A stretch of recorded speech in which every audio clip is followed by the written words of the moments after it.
inspiración, un adecuado intercambio gaseoso por cualquier motivo, empiezan a sufrir prácticamente todos nuestros órganos, todas nuestras células.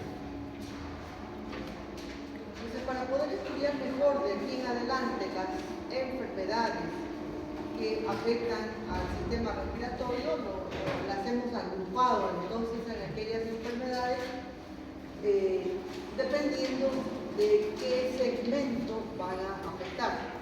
Entonces vamos a empezar a ver las enfermedades obstructivas. Cuando hablamos de obstrucción estamos hablando de ese segmento superior donde no hay intercambio gaseoso, que es el segmento que conduce el aire solamente. Pero en ese segmento que conduce el aire pueden haber diferentes enfermedades, diferentes trastornos que condicionen una disminución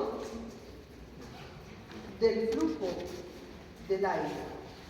Esta disminución del flujo del aire puede ser transitoria, por ejemplo, un atragantamiento involuntario por algún alimento sólido, carne, por algún elemento sólido, como por ejemplo una semilla del durazno del mocochinchi, que muchas personas han tenido, o los niños que se ponen cosas en la boca como bolas de cristal, maníes, en fin, diferentes estructuras sólidas que en un movimiento involuntario y una alteración en la regulación de la glotis que debe obstruir la tráquea, entonces se produce el ingreso de eso hacia la tráquea y se produce obstrucción. Dependiendo del grado de obstrucción, pues será mayor o menor la urgencia. Pero bueno, vamos a agrupar entonces estas enfermedades dentro de las patologías o enfermedades obstructivas. De las enfermedades obstructivas vamos a ver algunas, la que les mencionaba, los ejemplos que les mencionaba es una obstrucción de vía aérea superior. Vamos a ver los síndromes obstructivos de vía aérea baja. Entonces, cuando hablamos de obstrucción ya estamos pensando en que el sistema de conducción de una u otra manera, en mayor o menor intensidad, está obstruido. Y cuando hablamos de síndrome bronquial obstructivo, estamos refiriéndonos a aquel grupo de enfermedades que ocasionan disminución del calibre bronquial. Esta disminución del calibre de los bronquios puede ser de un segmento o puede ser de todos los bronquios, de tal manera que ocasionan una dificultad para el ingreso del aire. En las enfermedades obstructivas que vamos a ver, vamos a tener que recordar que existe una diferencia en el diámetro de los bronquios, tanto en inspiración como en expiración. Y recordar además que la inspiración es activa y la expiración es prácticamente pasiva. Y vamos a recordar que esto se debe a que los bronquios están constituidos por músculo que se extiende y recupera su tamaño o su estado normal. Quiere decir que su estado normal es más bien el de la tendencia a cerrarse, disminuye su volumen. Y también vamos a recordar que a mayor diámetro, menor resistencia. A menor diámetro, mayor resistencia para el pasaje de aire por la vía aérea. Recordando estos elementos, vamos a ver que si la inspiración es activa y la expiración pasiva, la dificultad principal que se encuentra en los síndromes bronquiales obstructivos no es el de la inspiración, porque eso es activo. La dificultad principal es en la expiración. ¿Por qué? Porque el músculo, refiriéndonos al músculo bronquial, no puede recuperar su tamaño normal. Tiene dificultad en volver a contraerse. De tal manera que fisiopatológicamente se produce casi como un mecanismo valvular que durante la expiración permite el ingreso de aire, aunque con mayor resistencia, pero la dificultad está en el vaciamiento,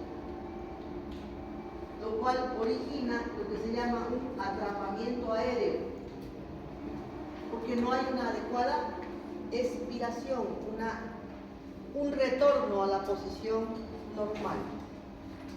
Están alteradas las propiedades que hemos visto de elasticidad y distensibilidad. Cuando hay broncoconstricción, hay un aumento de la resistencia. Hemos dicho que a mayor diámetro, menor resistencia. Si hay broncoconstricción, hay mayor resistencia.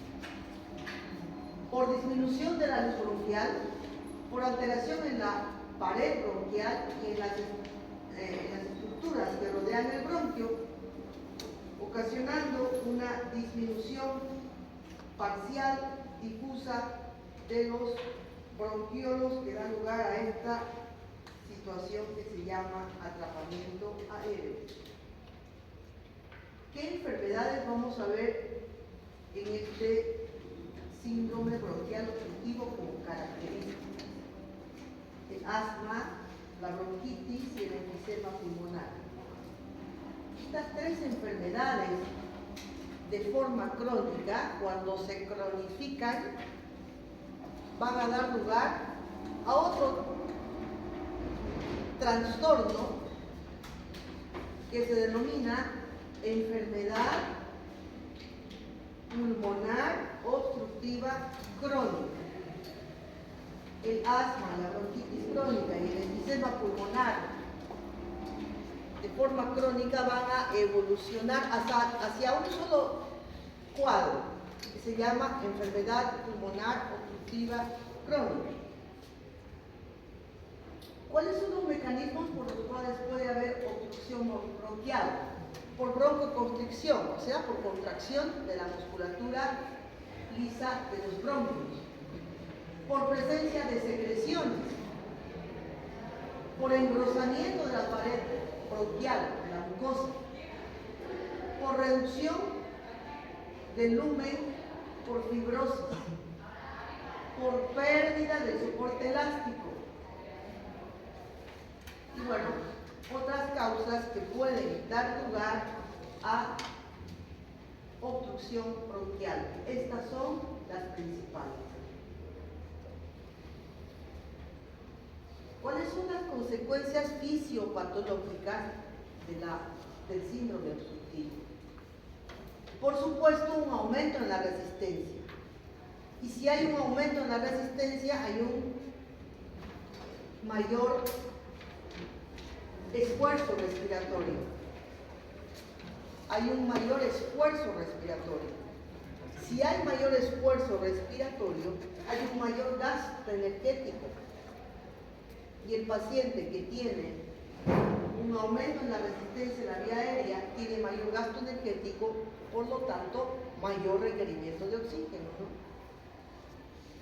Como hay un atrapamiento aéreo, se produce una hiperinsuflación pulmonar, una dilatación crónica de los bronquiolos terminales y los alveolos, que no se pueden vaciar, se hiperinsuflan constantemente. Aumento del trabajo respiratorio. Como hay aumento del trabajo respiratorio y aumento en la resistencia pulmonar, los tejidos poco a poco van subiendo de hipoxia, por lo tanto, va a haber progresivamente disminución disminución en la fuerza de los músculos inspiratorios. Todo este trastorno que determina hipoxia, no solamente hipoxia generalizada, un trastorno respiratorio, va a ocasionar un efecto inmediato a la hipoxia, que es la vasodilatación. Si hay vasodilatación inicial, luego se produce vasoconstricción, y esa vasoconstricción a nivel de la circulación pulmonar va a provocar un aumento en la resistencia vascular pulmonar, o sea, hipertensión pulmonar. Y finalmente, el aumento en la resistencia vascular pulmonar junto con la hiperinsuflación pulmonar van a ocasionar trastornos en el intercambio gaseoso. Va a haber una alteración en la relación ventilación-perfusión.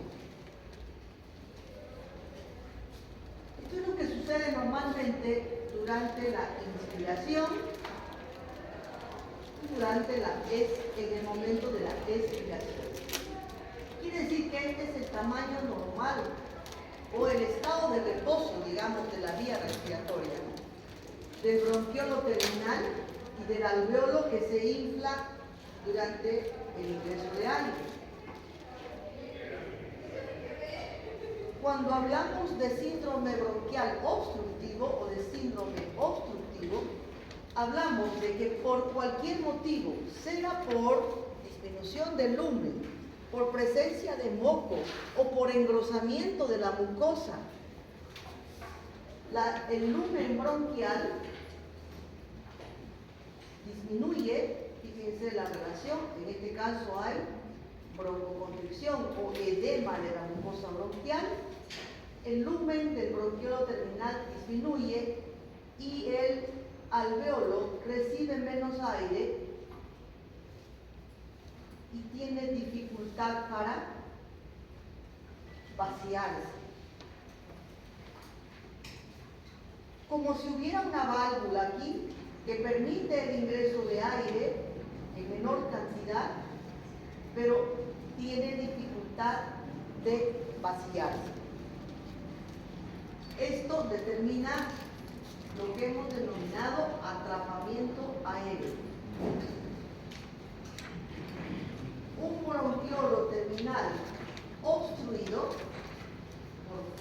por moco, por edema de la mucosa bronquial o por contracción de la musculatura bronquial, disminuye el lumen y se produce un atrapamiento aéreo. Vamos a ver la primera enfermedad de las que hemos mencionado, el asma. El asma es una enfermedad inflamatoria a nivel de los bronquios. Es una enfermedad donde hay una hiperrespuesta o hay una respuesta exagerada frente al contacto con un estímulo que determina liberación de sustancias broncoconstrictoras, liberación de mediadores inflamatorios, lo cual determina contracción o contractura de la musculatura lisa, pero además un fenómeno inflamatorio que ustedes saben que se caracteriza por vasodilatación, salida de líquido del intersticio, edema intersticial y en este caso aumento de la secreción de las glándulas mucosas. Todo esto caracteriza a la enfermedad determinando un estrechamiento difuso de la vía aérea. Existe la característica principal que es una hiperreactividad bronquial. ¿Frente a qué hay hiperreactividad bronquial? Puede ser al humo, al polen, a los cambios de temperatura, a los cambios de humedad, talco, cualquier polvo que se inhala determina broncoconstricción, respuesta inflamatoria. Pero además, no solamente elementos físicos, sino también, por ejemplo, el correr, el reír o una crisis de estrés extremo determinan broncoconstricción, típico en los niños, ¿no? Niños que tienen asma, tienen crisis asmática cuando corren. ¿Qué le dice la mamá? No corras, vas a empezar a toser. O cuando ríen, están riendo y tienen luego broncoconstricción. ¿Por qué? ¿Qué sucede cuando uno corre? ¿Se libera? ¿Qué se libera?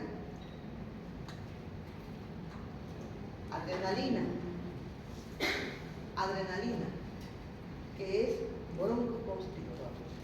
Y habiendo una hiperreactividad bronquial, desencadena crisis asmática. También en estados de estrés extremo hay una mayor secreción de adrenalina y hay crisis asmática.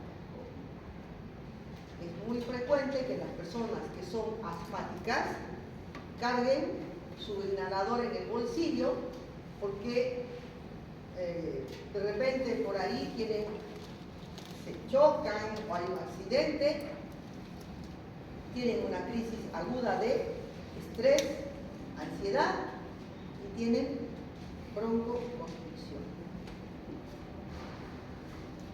Entonces, el asma es una enfermedad inflamatoria crónica que se caracteriza por periodos de broncoconstricción. No es que uno está con broncoconstricción todo el tiempo, es reversible, entra y sale. Entonces hay que diferenciar el asma bronquial como enfermedad de la crisis asmática. El asma es el estado de hiperreactividad. La crisis asmática es el episodio de hiperreactividad donde hay broncoconstricción más respuesta inflamatoria.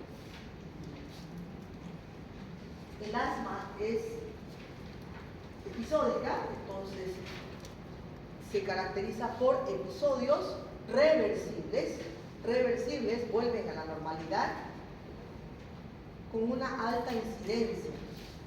Peor en ciudades donde hay una alta polución ambiental, alta contaminación ambiental. Santa Cruz en este momento está con una alta polución ambiental. ¿Por qué? Por las quemas. No tenemos un ambiente, menos mal en estos días ha habido viento que un poco limpia el aire ambiente, pero en los pueblos donde ha habido incendios seguro que tienen una alta contaminación y muchos pacientes asmáticos que tienen asma deben llegar a una emergencia en crisis asmática, con crisis asmática. Tiene una alta incidencia, 3 a 5% de la población. Imagínense ciudades que tienen una altísima polución como Sao Paulo, el Distrito Federal de México, que son ciudades altamente contaminadas, tienen una alta incidencia de asma. Etiológicamente se clasifican en asma extrínseca, vamos a buscarlo, y asma intrínseca. El asma extrínseca es la que mencionaba su compañero como ejemplo de aquel niño que tiene crisis asmática por polvo, por talco, por ejemplo. El asma extrínseca es aquella en la que hay un factor, polvo, polen, cambios en la humedad, etc., que desencadena crisis de broncoconstricción. Comienzan durante la niñez, es más frecuente con cambios en el clima, cambios de estación, ingreso al invierno, ingreso a la primavera, y característicamente afecta a los niños hasta la pubertad, 12 o 13 años, y luego tiende a ir desapareciendo espontáneamente. Ese es el asma extrínseca. Afecta principalmente entonces a los niños hasta la pubertad, y de ahí va desapareciendo. Existe el asma intrínseca. El asma intrínseca es un asma que afecta al adulto, aparece ya en la etapa adulta. Es un asma que una vez que comienza es más rebelde al tratamiento, tiende a ser un asma perpetua, es decir, que el paciente está constantemente con broncoconstricción, por lo cual se le denomina un asma perenne. Y un estado de broncoconstricción constante va a tener consecuencias en todo el intercambio gaseoso. Este asma tiende a desaparecer. Este tiende a hacerse más grave, no desaparece, tiende a hacerse más grave. O sea que si uno tuvo asma de niño, lo usual es que desaparezca al entrar a la pubertad o la adolescencia. Si no tuvo asma y empieza a tener asma a los 30, 35 años, ahí tenemos que tener mucho cuidado porque es un asma intrínseca, asma del adulto, y es perenne, o sea, tiene que tener otro tipo de tratamiento. La característica de ambos tipos de asma es que comparten las mismas características: inflamación, obstrucción e hiperreactividad. Esas son sus características.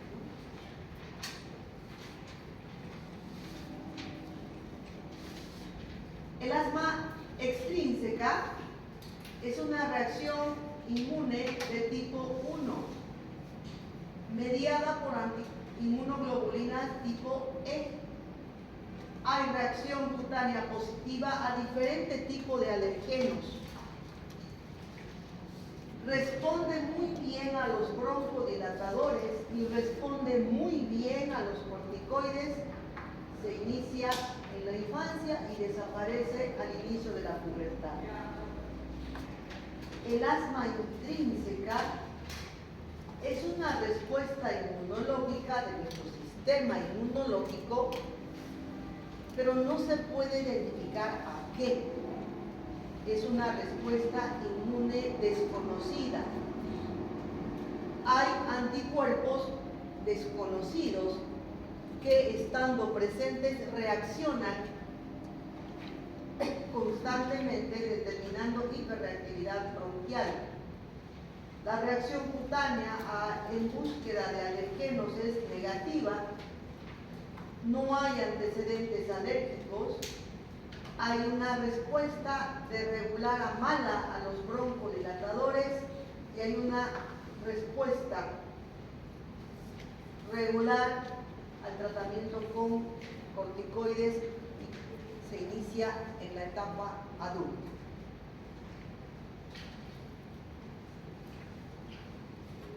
En el asma, tomando en cuenta que se produce una obstrucción aérea aguda, hemos dicho que evoluciona en crisis, hay liberación de mediadores químicos. ¿Qué mediadores químicos? Mediadores inflamatorios, mediadores que producen broncoconstricción. En contacto con un alergeno se libera inmunoglobulina E y se libera también histamina. La inmunoglobulina E va a provocar una contracción o constricción del músculo liso de los bronquios, la histamina, edema de la mucosa bronquial. Ambas situaciones se acompañan de un aumento en la secreción de moco de las glándulas que están en la mucosa bronquial. Habiendo obstrucción aérea aguda, hay un aumento en la resistencia al flujo aéreo y ese flujo aéreo no es tubular, sino de acuerdo a la intensidad de la obstrucción o el edema de la mucosa o la presencia de moco, es como que se va haciendo, va esquivando las zonas de obstrucción, no es un flujo tubular. En el asma extrínseco, la crisis puede desencadenarse o se desencadena más bien frente a la presencia de un alergeno, polvo, polen, caspa, etc., que libera inmunoglobulina E.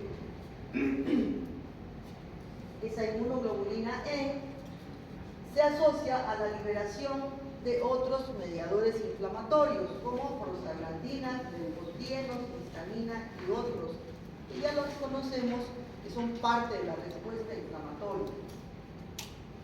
En el asma extrínseca se desencadena ante cualquier situación, no hay un antígeno específico que lo desencadene, puede ser frente a una infección, frío, contaminación ambiental, ejercicio, asma psicógena por estrés, que determina un reflejo vagal que asociado a respuesta inflamatoria hay una reacción en la pared bronquial determinando broncoconstricción, hipersecreción mucosa y edema de la mucosa bronquial. Estos tres eventos, los tres disminuyen la luz bronquial, aumentan la resistencia, alteran el flujo tubular.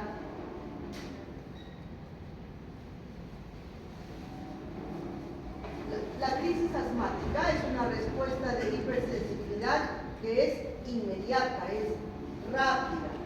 No se necesita que haya una contaminación, que uno tenga que caminar separando las partículas de alergeno. No, basta que haya un poquito del alergeno que ya determina broncoconstricción, edema, fenómenos inflamatorios asociados.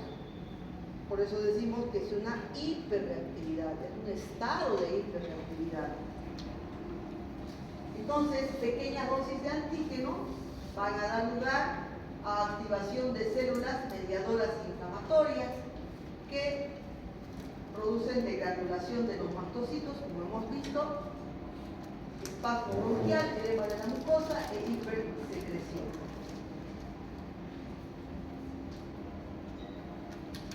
En cuanto a las consecuencias fisiopatológicas de ese estado de broncoconstricción, se altera la mecánica respiratoria. Se empieza a alterar la relación inspiración-expiración, siendo la inspiración más corta y la expiración larga y forzada. Se altera la mecánica respiratoria. Se altera el intercambio gaseoso porque los bronquiolos y los alveolos están dilatados, están distendidos. Hay una alteración de la relación ventilación-perfusión. Hay perfusión, pero no hay una adecuada oxigenación, ventilación. Hay cambios en el trabajo respiratorio, claro. Hay hipoxia y el paciente empieza a respirar más conscientemente, hay atrapamiento aéreo, el paciente tiene que hacer más esfuerzos para conseguir mejor oxigenación y puede llegar a haber insuficiencia respiratoria. No solamente hay consecuencias respiratorias, sino también hay consecuencias vasculares o cardiovasculares. Se altera la circulación pulmonar, por lo tanto se altera la sangre o habiendo una alteración en la circulación pulmonar, obviamente va a repercutir la función del ventrículo derecho, que luego repercute en la función del ventrículo izquierdo, ocasiona un pulso paradójico y puede llegar a producir entonces insuficiencia cardíaca de origen respiratorio, que se llama cor pulmonar. Fíjense que el broncoespasmo, la congestión vascular, hay vasodilatación, proceso inflamatorio y el edema, determinan un aumento del volumen residual. Hay atrapamiento aéreo, aumenta el volumen residual. Hay un aire atrapado y hay un aumento de la capacidad respiratoria, capacidad residual. Este atrapamiento aéreo determina una hiperinsuflación pulmonar. Y la hiperinsuflación pulmonar hace que haya un mayor esfuerzo respiratorio o mayor trabajo respiratorio. Consecuencias de la alteración inicial, broncoespasmo, congestión y edema, luego alteración de la relación ventilación-perfusión y aumento del trabajo respiratorio que condiciona ya alteraciones hemodinámicas. Esta primera etapa se caracteriza también por una dificultad expiratoria, disminuyendo el volumen expiratorio, disminuye la capacidad respiratoria y por lo tanto el volumen expiratorio. El paciente no puede expirar, de tal manera que aumenta el espacio muerto fisiológico. Si aumenta el espacio muerto fisiológico, quiere decir que aumentan los segmentos que no están ventilados, aunque están perfundidos. Por lo tanto, se altera la relación ventilación-perfusión. Luego, de forma más grave, más prolongada, las alteraciones hemodinámicas van a dar lugar a cambios en la presión intratorácica. ¿Por qué? Porque hay un atrapamiento aéreo y hay una hiperinsuflación pulmonar. Cuando el paciente tiene una crisis asmática grave o una crisis asmática prolongada que no se soluciona, el aumento en el trabajo respiratorio, tanto durante la inspiración y durante la expiración, van a dar lugar a este progreso hacia la hiperinsuflación pulmonar. La hiperinsuflación pulmonar va a determinar un descenso permanente del diafragma. Hemos dicho que durante la inspiración el diafragma se aplana y durante la expiración vuelve a su posición normal. Pero aquí es como que está en una inspiración constante, el diafragma está constantemente aplanado. Hay una hiperinsuflación pulmonar y un aumento de la presión expiratoria alveolar. Este aumento del trabajo respiratorio altera la elasticidad pulmonar, es decir, el parénquima pulmonar no puede volver a recuperar su posición fisiológica, determinando hiperinsuflación y de forma prolongada trastornos en la relación ventilación-perfusión, hipoxemia, lo cual lleva a una insuficiencia respiratoria. ¿Cómo vamos a ver a un paciente con asma? ¿Alguno de ustedes es asmático?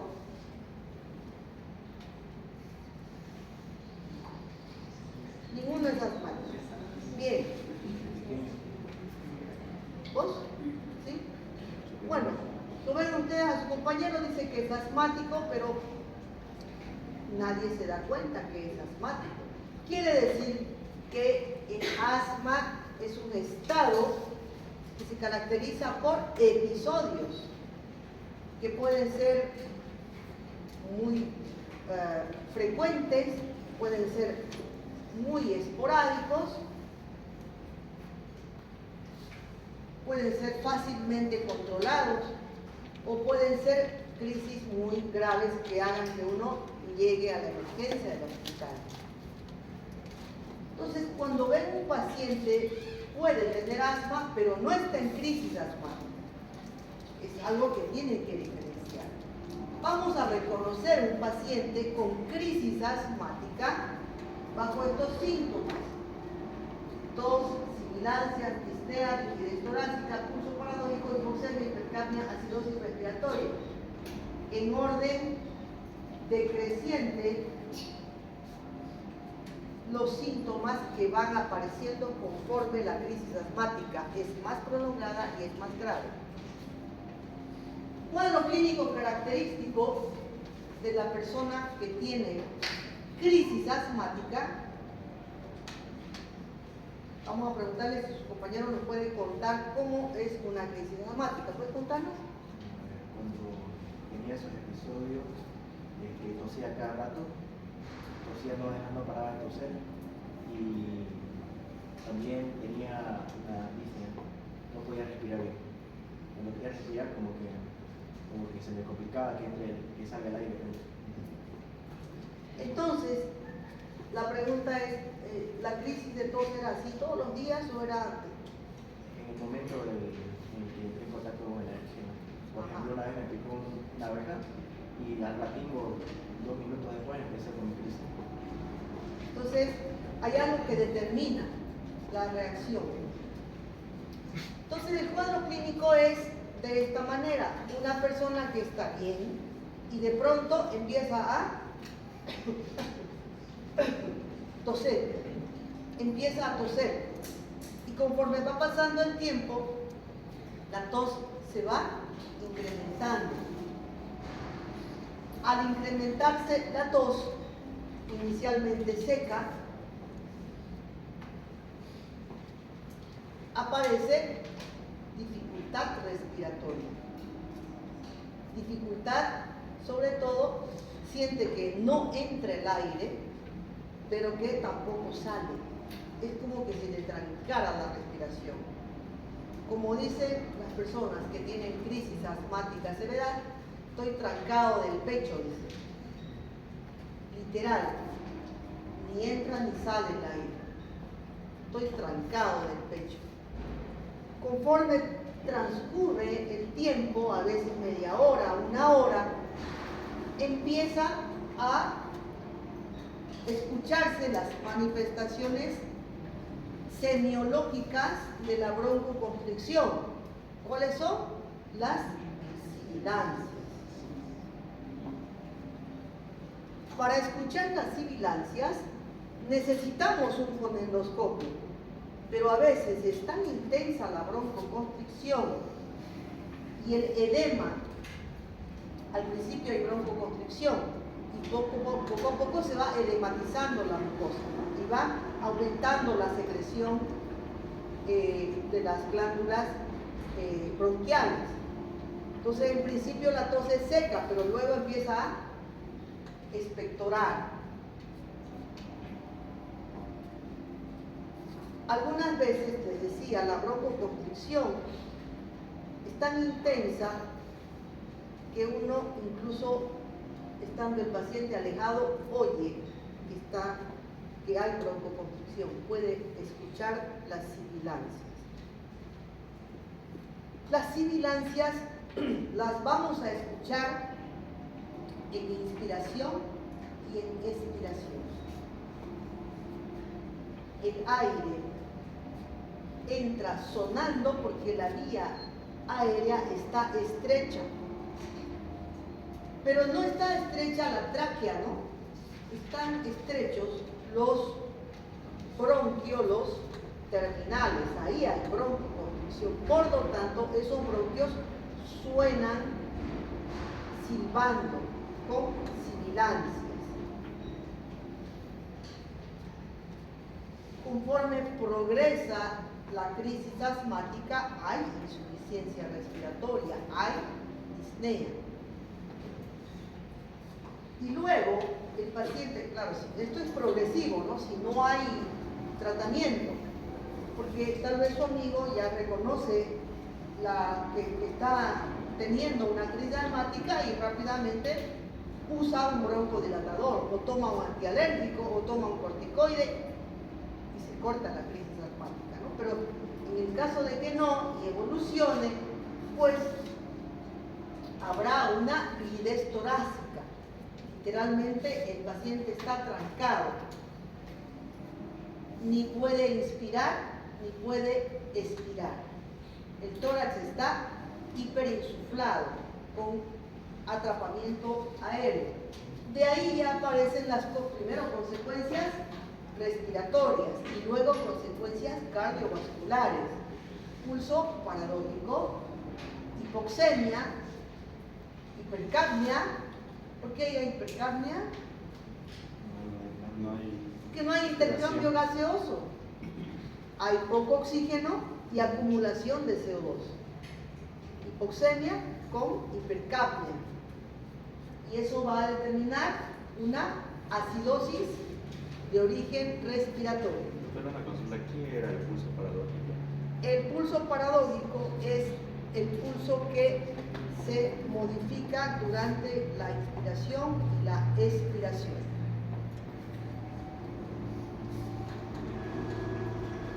¿Alguna pregunta sobre la crisis asmática, el asma y la crisis asmática? No. Bueno. Vamos a hablar sobre otro cuadro que es la bronquitis aguda.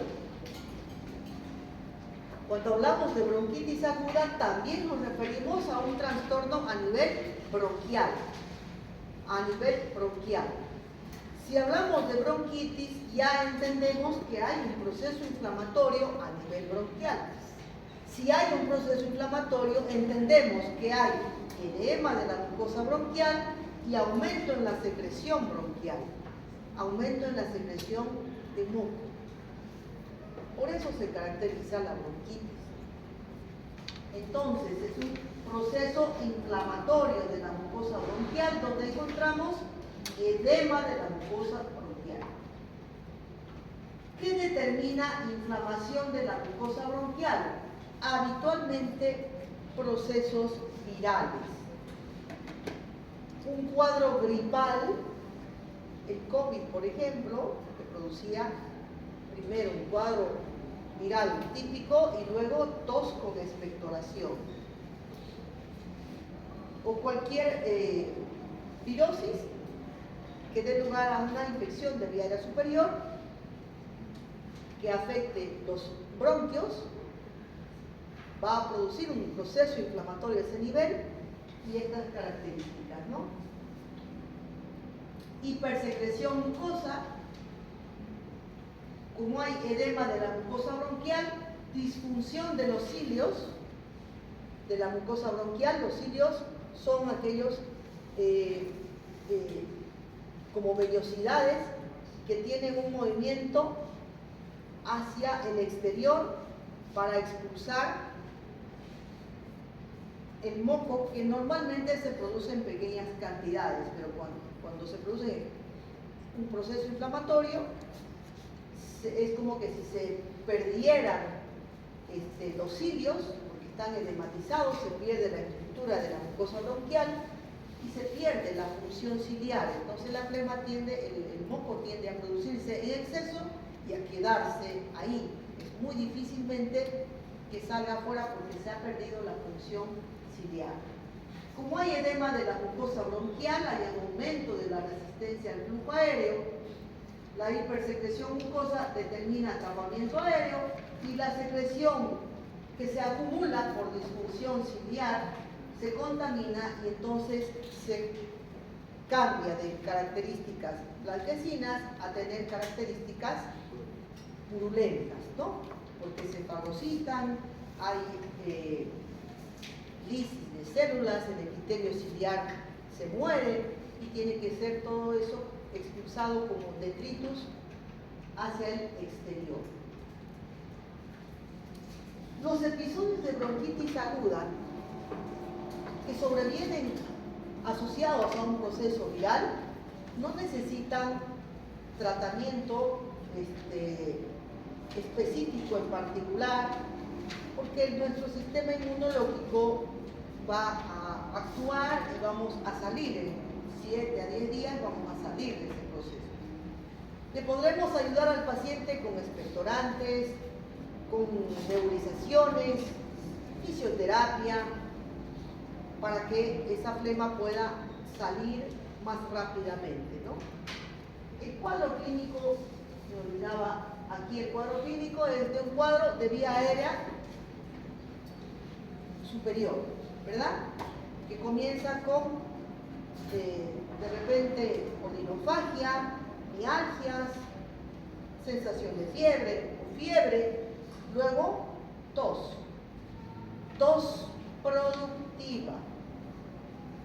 productiva, inicialmente expectoración blanquecina, pero con el transcurso de los días, purulenta, y que desaparece al 7º o 10º día con o sin antibióticos. Podemos ayudarle, siendo viral, podemos ayudarle con expectorantes, promexina, por ejemplo. Podemos ayudarle con nebulizaciones para humidificar la vía respiratoria y que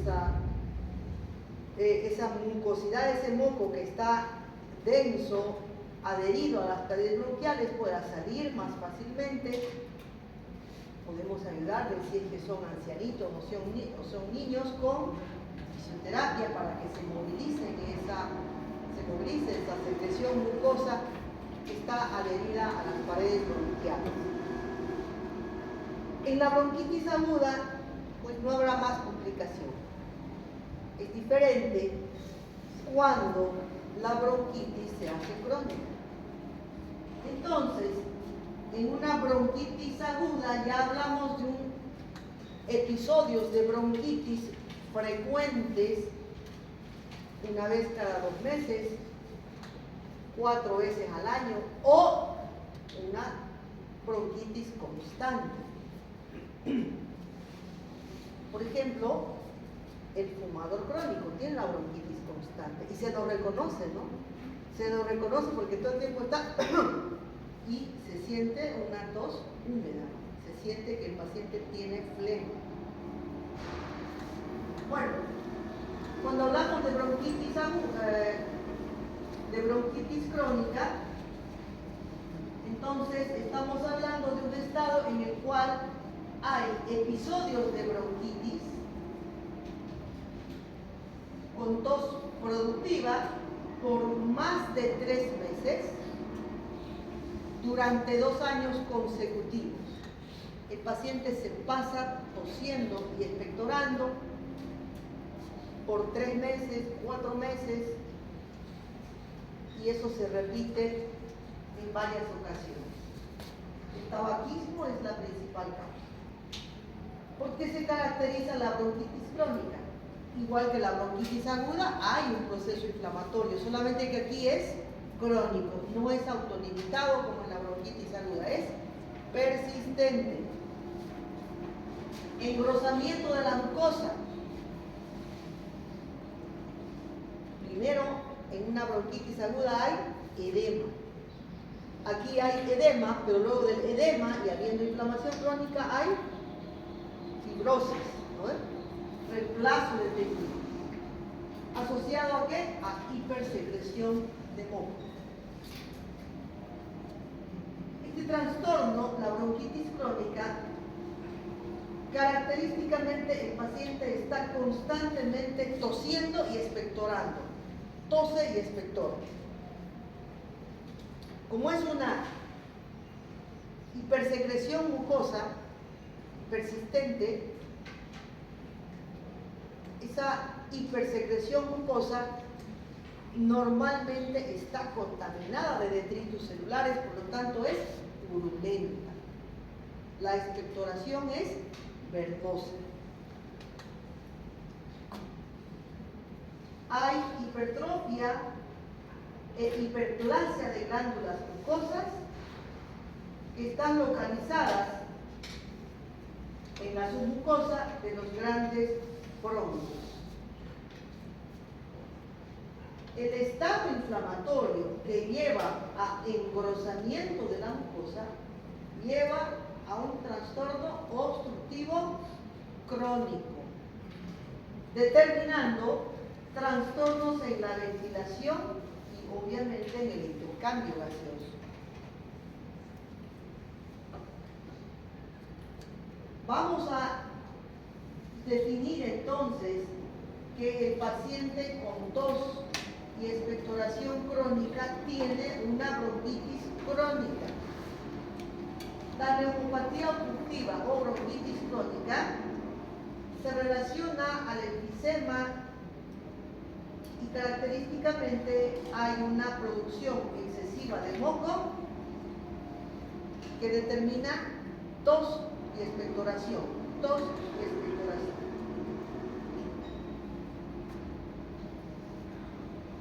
¿En qué circunstancias una persona desarrolla bronquitis crónica? O sea, una inflamación persistente, crónica de los bronquios. ¿En qué situaciones? Por ejemplo, cuando hay exposición ocupacional, mineros, trabajadores con sustancias volátiles, como por ejemplo queroseno, pegamento clepa, todas esas sustancias volátiles, si el paciente no tiene protección, aspira, inspira, mejor dicho, inspira y determina inflamación de la vía de los bronquios, de la mucosa bronquial. Si el paciente trabaja en un medio ambiente, por ejemplo,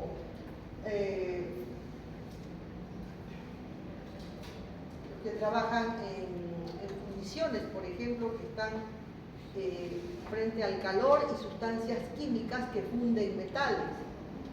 Personas que trabajan en fábricas de tejas, de estas que son tejas como Duralí, donde hay asbesto o hay otras sustancias que hacen del ambiente un ambiente con una alta polución, partículas que se van depositando, fundidoras de plástico, todas esas sustancias que si no hay protección se inhalan y se depositan en la mucosa bronquial, determinando un estado inflamatorio crónico.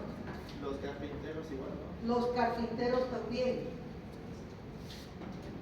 Infecciones persistentes que no se solucionan, polución atmosférica, pero fundamentalmente tabaquismo. Si a esto se asocia sensibilidad a los cambios climáticos, trastornos inmunológicos, antecedentes de alergia o sensibilidad individual a alguno de estas sustancias que pueden contaminar el ambiente, se produce una inflamación bronquial crónica. En la bronquitis crónica, fisiopatológicamente, hay un aumento en la resistencia de la vía aérea por edema de la mucosa bronquial, no por broncoconstricción, por edema de la mucosa bronquial, pero además por la presencia de secreción mucosa espesa que obstruye la vía aérea. Se produce un aumento en la resistencia de la vía aérea. Como hay un trastorno inflamatorio secundario a algo irritativo, crónico, persistente, y debido al alto recambio que tiene el epitelio de la mucosa bronquial, inicialmente se produce displasia, y ese recambio celular constante en cualquier momento puede ir a displasia, anaplasia y aparición de células, proliferación de células anaplásicas que dan lugar a un carcinoma bronquial. Igual que una crisis, que un asma crónico no resuelto, no controlado, va a dar lugar primero a trastornos respiratorios y luego a trastornos consecuencias cardiovasculares, que lleva a falla cardíaca derecha, falla cardíaca izquierda y desarrollo de cor pulmonale crónico. ¿Cuáles son las características de las alteraciones fisiopatológicas, fisiológicas que van a provocar la inflamación crónica de los bronquios?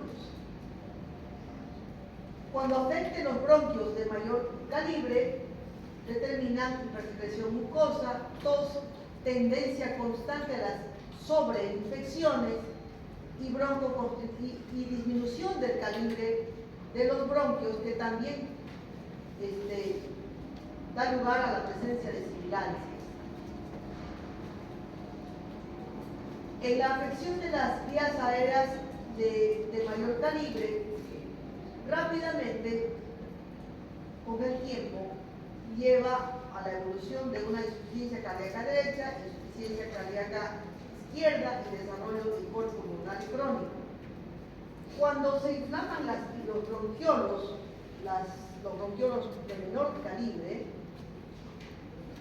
van a producir obstrucción terminal del bronquiolo, y como hay edema y presencia de moco, va a ingresar el aire igual que en el asma, pero no va a poder salir porque el alveolo no tiene capacidad de recuperar su posición normal, desarrollándose una hiperinsuflación alveolar hasta que se rompen las paredes alveolares, estado que se llama enfisema pulmonar. Tanto en el cor pulmonar crónico como el enfisema pulmonar hay una alteración en la relación ventilación-perfusión. Nuevamente, hay perfusión, pero no hay adecuada ventilación. Esto determina entonces alteración de la relación ventilación-perfusión con hipoxia dependiente de una una alteración de la vía respiratoria, engrosamiento de la pared endotelial de los capilares pulmonares y desarrollo de hipertensión arterial pulmonar. Este es un bronquio normal, fíjense, donde tenemos el músculo y la mucosa y el lumen bronquial, y entonces en la bronquitis crónica la musculatura inicialmente es normal, pero poco a poco se va distendiendo, gran edema de la mucosa bronquial, estrechamiento del lumen por edema y presencia de moco. Característicamente, el paciente tiene dos síntomas principales: tos y expectoración. El paciente con bronquitis crónica desarrolla también una sobredistensión pulmonar, característica de los síndromes obstructivos, que radiológicamente la van a ver con un aumento de la trama bronquial. Fíjense cómo se dibujan bien los bronquios, aumento de la trama bronquial, horizontalización de los arcos costales, aplanamiento diafragmático y aumento de los espacios intercostales. 9. Normalmente debemos contar hasta la 10ª costilla, ¿no? Desde arriba se va a poner a contar hasta la 10ª costilla. Es una radiografía muy típica de un atrapamiento aéreo.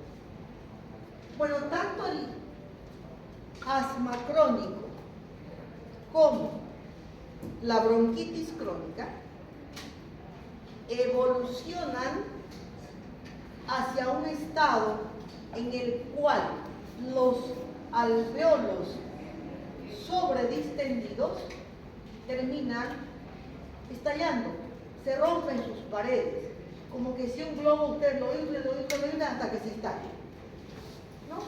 Se rompen las paredes y se forman verdaderas cavidades, como si fuera un panal de abeja donde se han roto los tabiques. Esos alveolos que pierden su pared ya no oxigenan, ahí ya no hay intercambio gaseoso. Y lo único que hacen es más bien ir acumulando cada vez más y más aire, ya no solamente en el alveolo, sino que cuando se rompe forman bolsas tabicadas, con tabiques rotos, llenas de aire y llenas muchas veces de secreción, porque el paciente se va sobreinfectando. Ese es el estado del enfisema. Entonces, constituye un estado, el enfisema, de alargamiento de los espacios aerosistales a los bronquiolos terminales, que se caracteriza por destrucción de las paredes alveolares sin evidencia de fibrosis. Se pierde el tejido conectivo elástico, se pierde la elasticidad. Los bronquiolos terminales que se distienden ya no vuelven a recuperar su diámetro normal. Y lo más grave, el alveolo que se distiende ya no vuelve a recuperar su estado fisiológico. Se pierde la elasticidad. Hay un trastorno grave de la elasticidad. No solamente no puede recuperar su tamaño normal, sino que cada vez se va distendiendo más. Entonces, hay, como dice aquí, disminuye progresivamente la elasticidad y aumenta la distensibilidad. Dos características fundamentales del parénquima pulmonar: elasticidad y distensibilidad, ¿no? Elastans y distensibilidad. Esto lleva a que aparezca la característica principal de este estado de enfisema, que son la aparición de bulias o bulas, que son grandes espacios que confluyen por alveolos que se han destruido las paredes alveolares y forman estos espacios llenos de aire que no oxigenan. Estas cavidades van comprimiendo los alveolos funcionales. Los bronquiolos y los alveolos funcionales los van comprimiendo en medida que cada vez se van llenando de aire. Van comprimiendo el parénquima pulmonar o alveolar vecino, determinando un gran espacio muerto fisiológico, con las consecuencias respiratorias que podemos deducir: aumento del espacio muerto,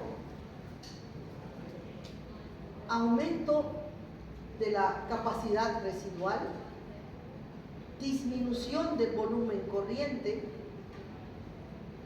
disminución del volumen expiratorio, disminución del volumen inspiratorio.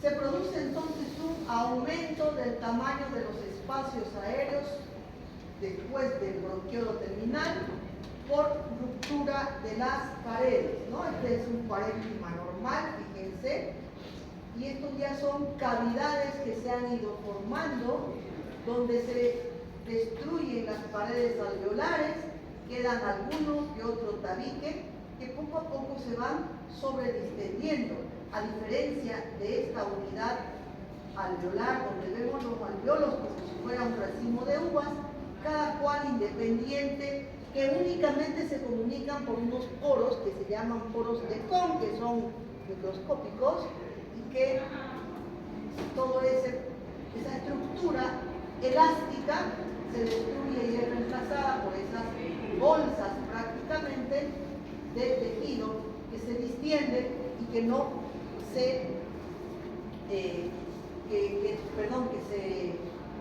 que aumenta su capacidad de distensibilidad, pero no recupera su elasticidad, pierde su elasticidad. En el enfisema pulmonar, entonces, tenemos que es una enfermedad pulmonar crónica, es la más común y que se asocia a una distensión asociada a destrucción de los tabiques. ¿Esto es reversible? No es reversible. Esto es más bien evolutivo. Una vez que se instala el enfisema, no hay retorno, es evolutivo. Hay una mezcla de manifestaciones clínicas entre asma crónico y bronquitis crónica. El paciente tiene broncoespasmo, tiene edema de la mucosa bronquial y tiene hipersecreción de moco, que es una combinación prácticamente de una crisis asmática con una bronquitis crónica. Desarrollando, fíjense, este estado que se llama de hiperinsuflación. Aquí sí que vamos a poder decir definitivamente que los diafragmas están descendidos y están aplanados. Se produce el signo del árbol podado. Fíjense cómo los bronquios se ven solamente hasta una línea que delimita el tercio interno de ambos campos pulmonares, ¿no? Hasta aquí nomás. Si dividimos en tres, se ven solamente hasta aquí, es como si estuvieran cortados. Aquí que hay hiperclaridad, destrucción de parénquima, donde no hay prácticamente ventilación, y el paciente nada más se distiende. Típica posición del paciente enfisematoso, ¿no? Con tórax en tonel, inclinado hacia adelante para tratar de utilizar músculos accesorios para poder expirar el aire que está sobredistendiendo sus pulmones. Entonces hay semiológicamente hay tos productiva, sibilancia, estertores por la presencia constante de secreción mucosa, datos de insuficiencia cardíaca, hipoxemia, ¿no? Hipoxemia que determina taquicardia, policitemia, la hipoxia crónica determina aumento en la secreción de eritropoyetina y por lo tanto el paciente está produciendo una gran cantidad de glóbulos rojos que agravan la hipoxemia porque aumenta la densidad plasmática. Tienen una hemoglobina de 20, por ejemplo, y tienen más de 6 millones de glóbulos rojos. Aumenta la viscosidad sanguínea. El aumento en la viscosidad sanguínea determina mayor tiempo circulatorio, mayor esfuerzo ventricular, mayor hipoxemia y por supuesto disnea. Bueno, mañana continuamos.